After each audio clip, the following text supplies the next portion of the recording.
Waves symbolize the ocean's power, warning of the dangers it conceals. Very few marine animals venture into these raging waters. Only the dolphin dares. Even then, only the bottlenose dolphin. Surf virtuosos, bottlenose dolphins devote several hours each day to their aquatic games. Games that they always play in groups. Bottlenose dolphins do nothing without each other. The community is their strength and everything relies on it. Rearing the young, defending the group, and especially hunting. Bottlenose dolphins are exceptionally gifted hunters.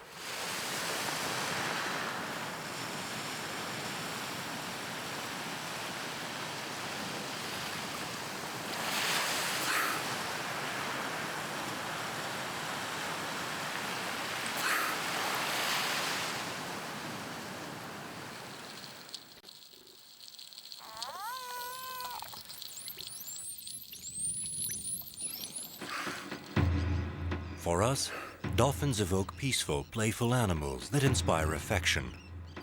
Their reputations are very different on the other side of the fence.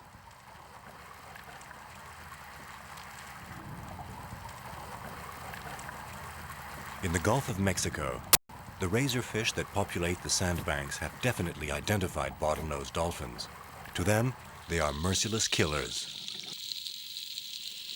To locate its prey, the dolphin has at its disposal a sonar system of surprising efficiency, echolocation.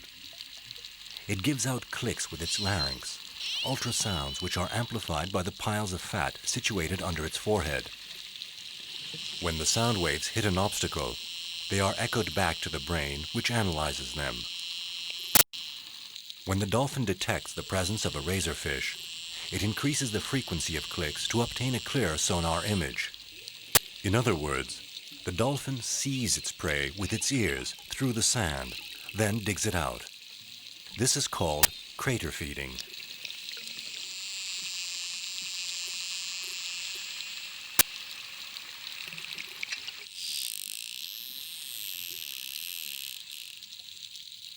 It is difficult for us to imagine the precision with which dolphins, and incidentally the greater part of cetaceans, perceive their environment.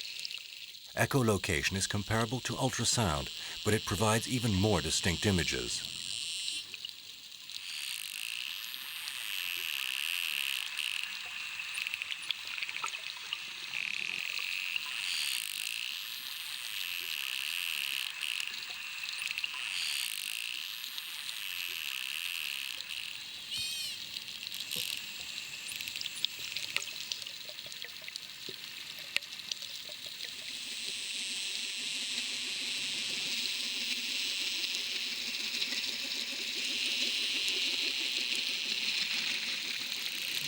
The sounds emitted by dolphins do not all have the same function. The clicks are used for echolocation, but there are also yelps and whistles, which are part of everyday language. It even seems that each dolphin lets out its own personal whistle, a signature of sorts, but this is still only a hypothesis.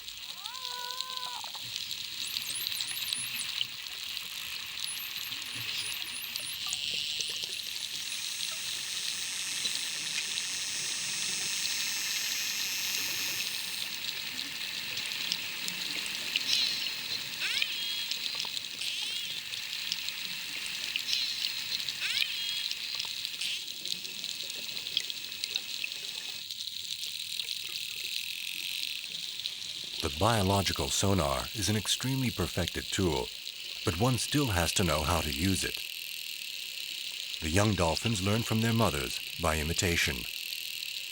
To locate, to observe, to grab the prey at the right moment, all of these skills passed on from generation to generation have turned the bottlenose dolphin into super predator.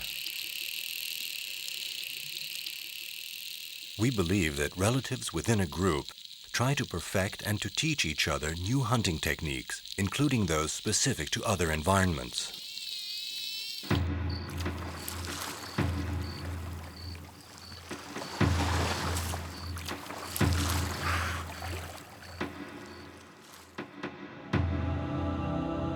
Sometimes in tropical zones like here in Florida, the coastal belt does not form a clear boundary with the ocean. These coastal zones are an interlacing of inlets and small islands covered in forest, mangrove, a profusion of plants whose roots feed on salt water.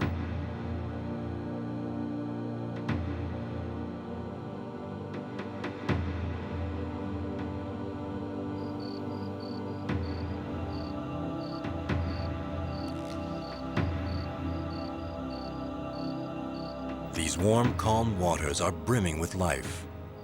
Plankton, crustaceans, fish prosper in the mangrove as in a paradise in which nothing lacks.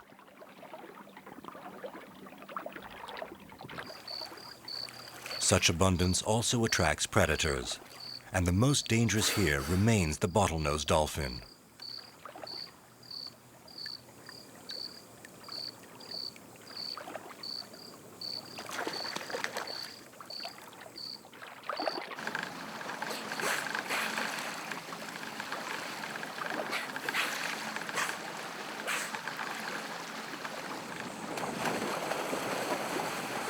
Always organized in commandos, bottlenose dolphins cause havoc in the schools of striped mullet.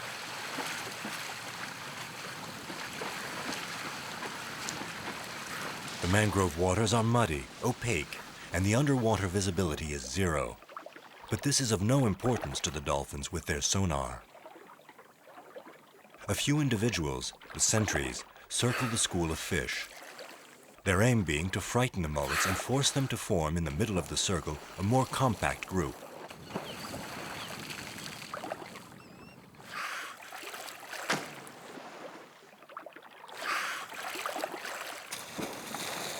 Flapping tails cause terrible underwater detonations, ideal for panicking the mullets.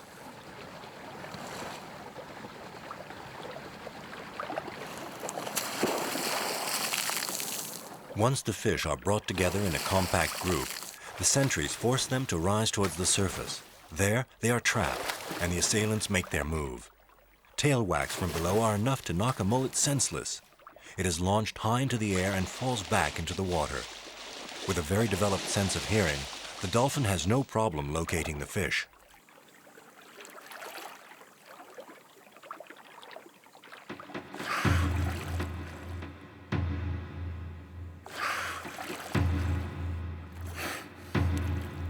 One of the characteristic features of the bottlenose dolphin is its faculty of adaptation, and certain communities are voluntarily nomadic. This implies that they sometimes have to learn different hunting techniques. Further north, on the Atlantic coast in South Carolina, the mangroves give way progressively to mudbanks planted with high grass. There again, the dolphins find an abundance of mullet, but they have to perfect another method to capture them. It happens that groups of dolphins disperse in the inlets. Certain individuals then try to hunt the mullet alone, unsuccessfully.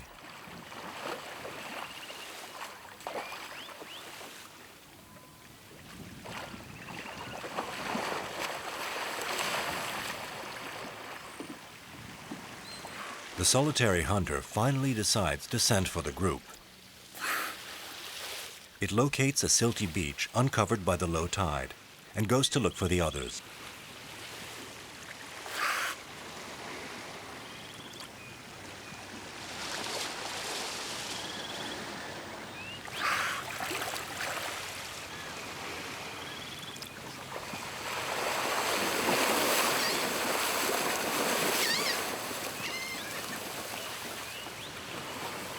This time, it is not the surface of the water that serves as a barrier to corner the fish, but the mounds of silt.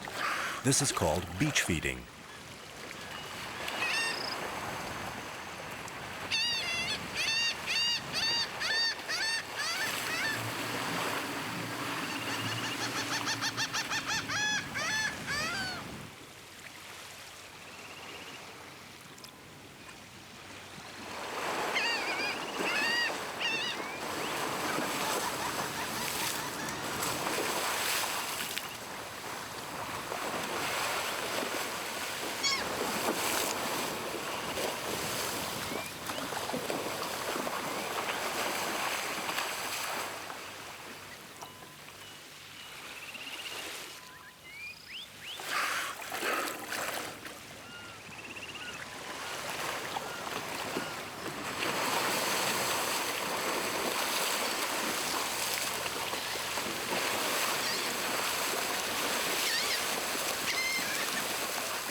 When the tide rises and covers the beaches, the hunt is over. The bottlenose dolphin cannot corner the fish in the long grass. Brown-headed gulls take advantage of the bottlenose dolphin's feasts with impunity. But the quantities that they steal are minimal in comparison to what the dolphins consume daily, 5 to 8 kilos of fish per individual. Group hunting guarantees great efficiency. Bottlenose dolphins spend only 10% of their time hunting. That leaves them plenty of time to do something else.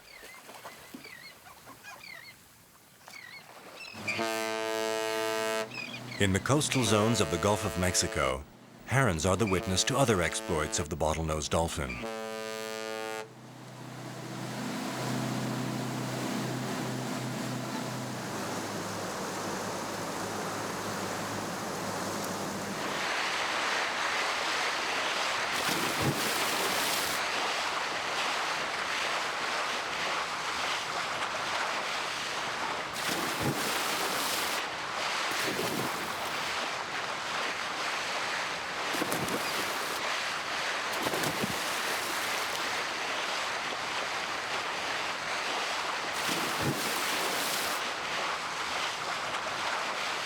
Surfing the bow waves of ships, that is how bottlenose dolphins like to spend their free time.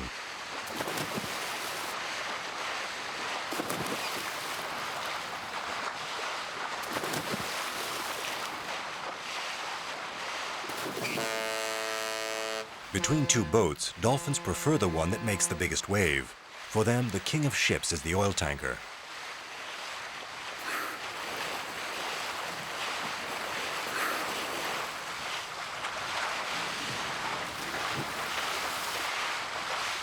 Their ultimate goal consists of using the force of the wave to their best advantage, to move about with the least possible effort.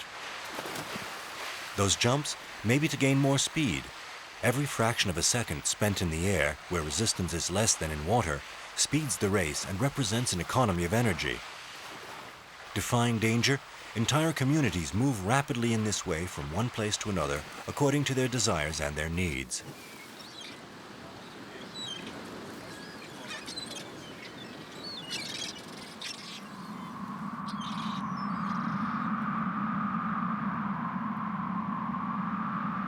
Bottlenose dolphins populate all the oceans of the world, with the exception of the polar areas.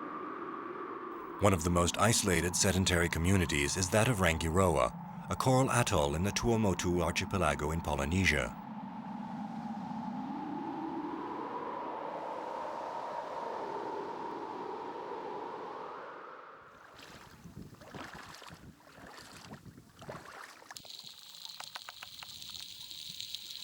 A pod of 20 individuals has colonized these turquoise waters. Like all bottlenose dolphins, they form a hierarchical society made up of subgroups: females with young, a group of males, and a mixed group of youths.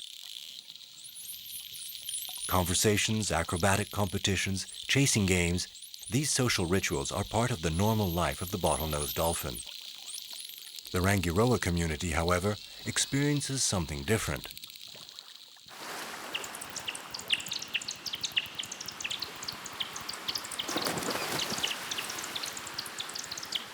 It can happen that in their coastal waters they meet groups of long-snouted spinner dolphins. These come from the open sea and can reach speeds of 40 kilometers per hour. The spinners are distinctly smaller than the bottlenose.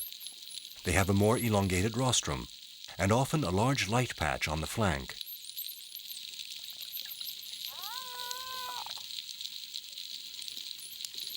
One day, a young spinner strayed when its group was crossing the Rangiroa waters. Separated from its mother, it had no chance of survival alone. Seeing it in distress, the bottlenose dolphins immediately adopted it, in spite of the physical and cultural differences.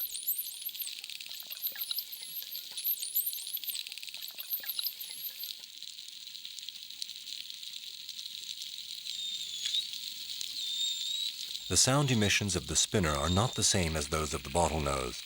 That does not hold it back, however, and it communicates with its adopted family by body language. and it learns to live in these coastal waters, so different from the open sea.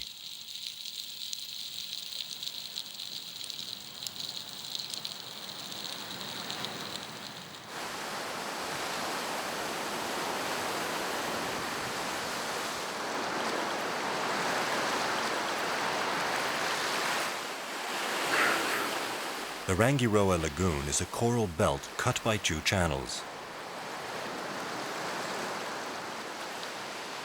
In these waters, stirred up by the currents, the marine life is of a rare intensity.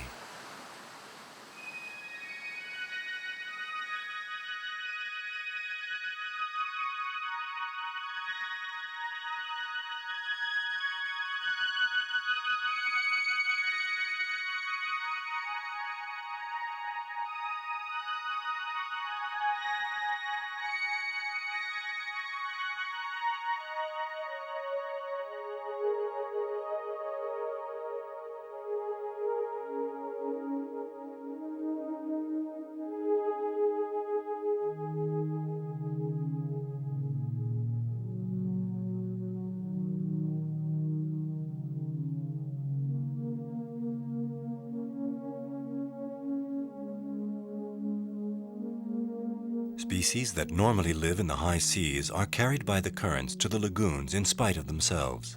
Among others, jellyfish.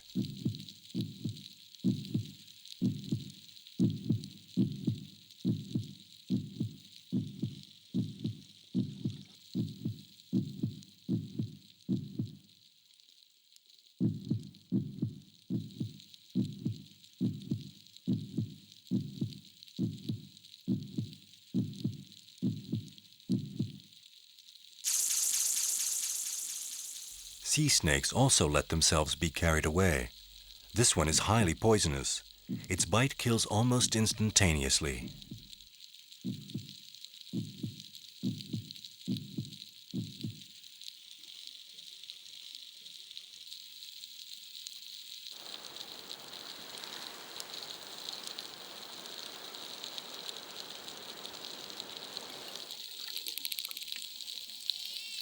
The presence of a sea snake is quickly detected by the dolphins. The sentries take care of clearing it out.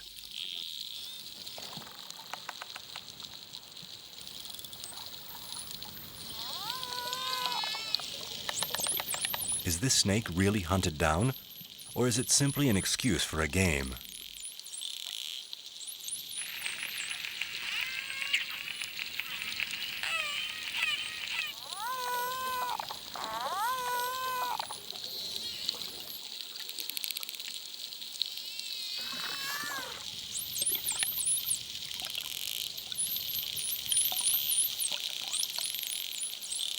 Finally, the snake is led away without incident.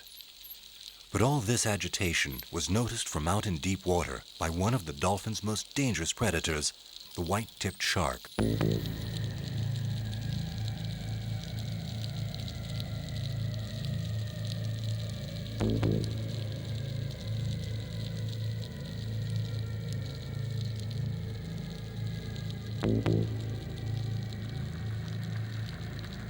These sharks often attack bottlenose babies.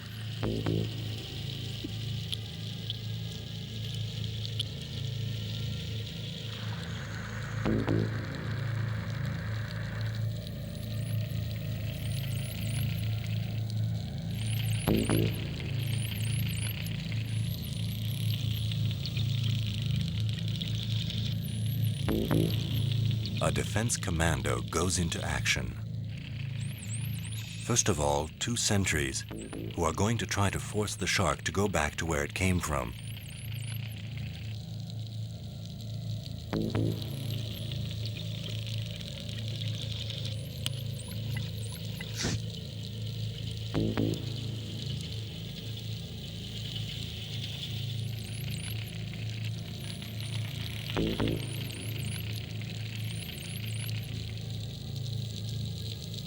Apparently, the intimidation maneuver led by the two sentries is not enough. One of them goes in search of reinforcements at the surface.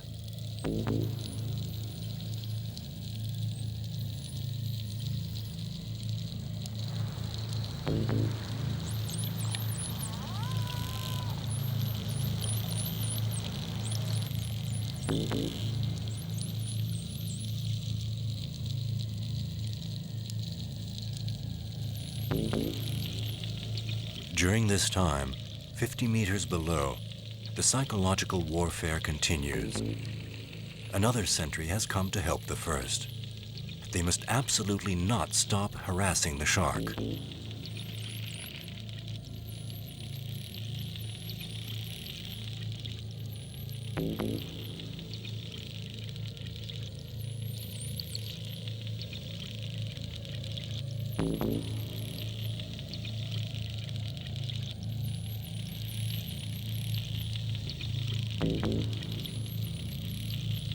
The dolphins try to disorientate the shark by swimming around him in every direction at top speed, to impress it, and perhaps also to gain some time while waiting for the reinforcements.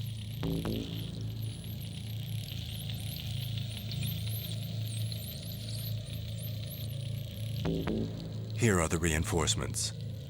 They are going to force the enemy into the depths.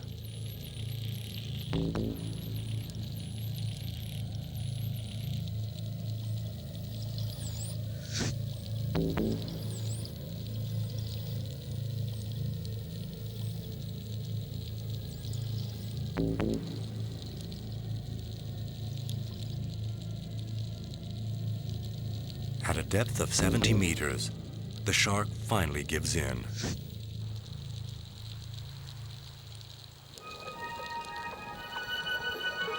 At the surface, the young calf celebrates the shark's defeat with leaps and capers.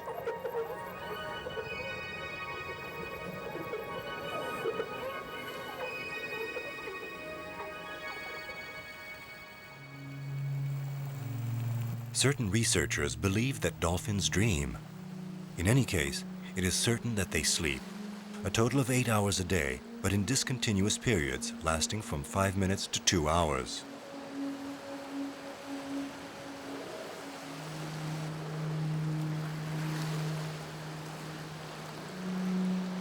According to certain cytologists, dolphins are awake even as they sleep.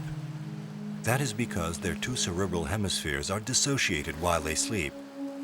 One ensures the tonicity of the body, the muscle activity that governs breathing and locomotion. The other rests.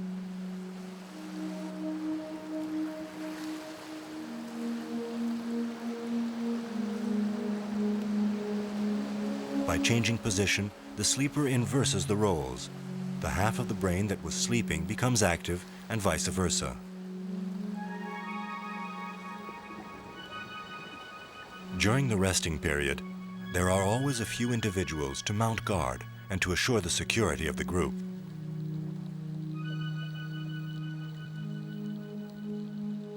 The spinner dolphin has perfectly adapted to the bottlenose way of life. It takes its turn on guard like the others.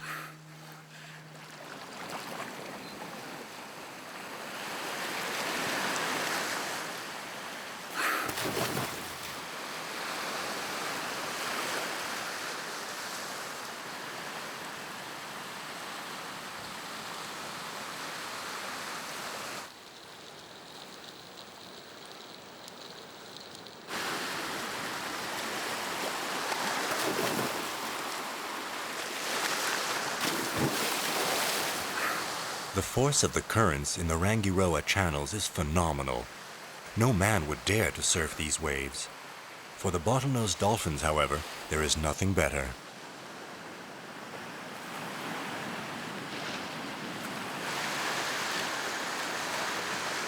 They haughtily ignore the danger. What matters is to play together, to measure themselves against each other like athletes. These contests of skill help establish hierarchical relationships and bond friendships.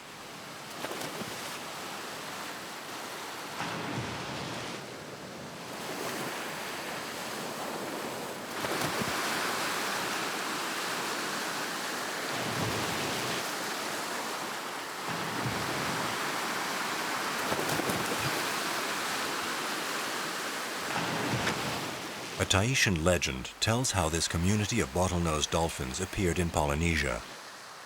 The king of Raiatea Island had 12 sons, 12 princes. One day a cyclone carried away all the princes, who were playing in a river. The ocean transformed them into dolphins, the dolphin kings. The bottlenose dolphins certainly deserve this title, be it only for their impressive talent in hunting and surfing.